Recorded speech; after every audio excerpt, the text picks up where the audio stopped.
காதல் கதை. வள்ளி முருகன் காதல் கதை. முருகப்பெருமானை மணமுடிக்க வேண்டும் என்பதற்காக தவம் இருந்தாள் சுந்தரவள்ளி.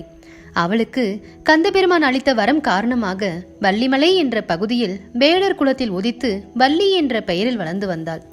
வேடர் குல வழக்கப்படி பெண்கள் மலைப்பகுதியில் உள்ள திணைப்புணத்தை குறிப்பிட்ட நாட்கள் காவல் காக்க வேண்டும். அதன்படி வள்ளியும் திணைப்புணத்தை காவல் காப்பதற்காக சென்றாள். அங்கு வள்ளியை தேடி வேடன் உருவில் வந்தார் முருகப்பெருமான். அழகிய திருமேனி கொண்ட அவர் கையில் வில்லும் அம்பும் ஏந்தி வள்ளியின் முன்பாக வந்து நின்றார். அவரை கண்டதும் வள்ளி, தாங்கள் யார்? இங்கு ஏன் வந்தீர்கள் என்று வினவினாள். வேடன் உருவில் வந்த முருகப்பெருமானோ அந்த கேள்வியை சட்டை செய்யாமல் வள்ளியை நோக்கி காதல் மொழியில் பேசத் தொடங்கினார். பெண்ணே, உன் மீது எனக்குள்ள காதலின் காரணமாக உன்னை மனம் புரியும் எண்ணத்தில் உன்னை காண வந்தேன். என்னை விரட்டும் விதமாக ஏன் வந்தாய் என்று கேட்காமல் கனிவாக என்னை பார்க்க கூடாதா என்றார். முருகப்பெருமான் வள்ளியிடம் இவ்வாறு பேசிக் கொண்டிருக்கும் போது வள்ளியின் தந்தையான நம்பராசன் வேடவர்கள் புடைசூழ அங்கு வந்து கொண்டிருந்தார். அவர்களை பார்த்ததும் வள்ளிக்கும் பயம் வந்துவிட்டது. தன்னுடன் பேசிக் கொண்டிருக்கும் இந்த வேடனை பார்த்தால் அவர்கள் இவரை எதுவும் செய்ய தயங்க மாட்டார்கள் என்று எண்ணியவள், உடனே இங்கிருந்து தப்பித்துச் செல்லுங்கள் என்றாள். முருகப்பெருமான் சிறிது தூரம் சென்று வேங்கை மரமாக மாறி நின்றார். அப்போது நம்பிராசனுடன் அங்கு வந்த வேடவர்கள் இந்த இடத்தில் புதிதாக மரம் ஒன்று நிற்பதைக் கண்டு ஆச்சரியமடைந்தனர். அவர்களில் சிலர் மரத்தை வெட்டவும் முயன்றார்கள். ஆனால் அவர்களை நம்பராசன் தடுத்து விட்டார். இந்த மரம் திணைப்புணத்தை காவல் காக்கும் வள்ளிக்கு நிழல் கொடுக்கும், எனவே அதனை வெட்ட வேண்டாம் என்று கூறிவிட்டார். பின் மகளை பார்த்துவிட்டு நம்பிராசனும் வேடவர்களும் அங்கிருந்து சென்று விட்டார்கள். அதுவரை வேங்கை மரமாக நின்றிருந்த முருகப்பெருமான் மீண்டும் வேடனாக மாறி வள்ளியிடம் வந்தார். காதல் மொழி பேசினார். வேடனாக வந்த முருகப்பெருமானிடம் வள்ளியின் மனம் சென்றாலும் முன்பின் தெரியாத ஆடவரிடம் பேச்சை வளர்ப்பது தவறு என்று பெண்மைக்கே உரிய அச்சம் நாணம் அவளை தடுத்தது. தனியாக இருக்கும் பெண்ணிடம் இது போன்று நடந்து கொள்வது சரியல்ல என்று எச்சரிக்கும் தோணியில் பேசினாள் வள்ளி.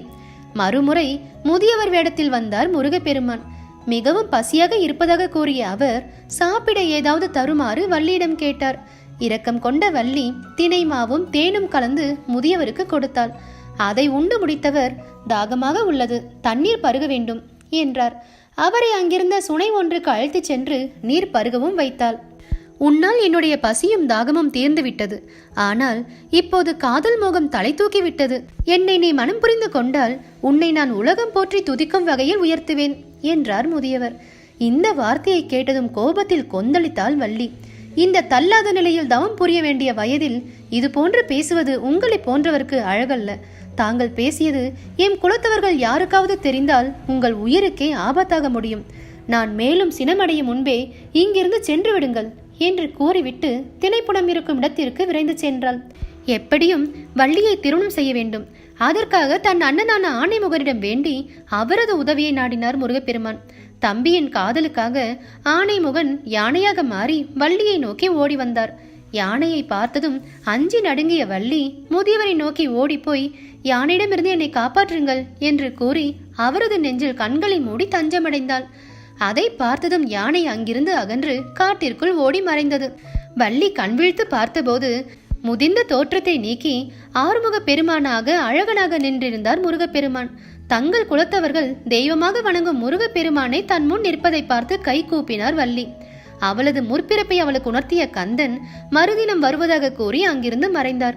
சொன்னது போல் மறுதினமும் வந்தார் முருகப்பெருமான்.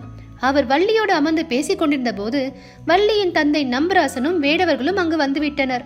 அவர்கள் சாதாரண மானிட வேடத்தில் இருந்த முருகப்பெருமானை பார்த்து ஆத்திரம் கொண்டார்கள். அவனை பிடித்து அடித்துக் கொள்ளுங்கள் என்று உத்தரவிட்டான் நம்பிராசன். வேடவர்கள் பாய்ந்து சென்று முருகப்பெருமானை தாக்க முயன்றார்கள். அம்புகளையும் எய்தார்கள். ஈட்டியை தூக்கி எறிந்தார்கள். இதனால் வள்ளி பதற்றமடைந்தாள். முருகப்பெருமான் கையசைவில் அனைத்து ஆயுதங்களும் அவரை தொடும் முன்பாகவே கீழே விழுந்தன. மீண்டும் கந்த கடவுள் கையசைத்ததும் அனைவரும் இறந்து விழுந்தார்கள். தம் குல வேடவர்கள் அனைவரும் இறந்ததைக் கண்டு வள்ளி வருத்தமடைந்தாள். அப்போது அங்கு வந்த நாரதர், சுவாமி, வள்ளியின் மனம் குளிர இறந்த வேடவர்களை உயிருடன் எழுப்பி தர வேண்டும் என்றார். அதன்படியே அனைவரையும் உயிருடன் எழ செய்தார் முருகன். அப்போது ஆறுமுக பெருமானின் எழுமிகு காட்சியை கண்டு நம்பிராசனும் வேடவர்களும் தொழுதார்கள். அவர்கள் முருகப்பெருமானையும் வள்ளியையும் தங்கள் இருப்பிடம் அழைத்து சென்று முறைப்படி திருமணம் செய்து வைத்தார்கள்.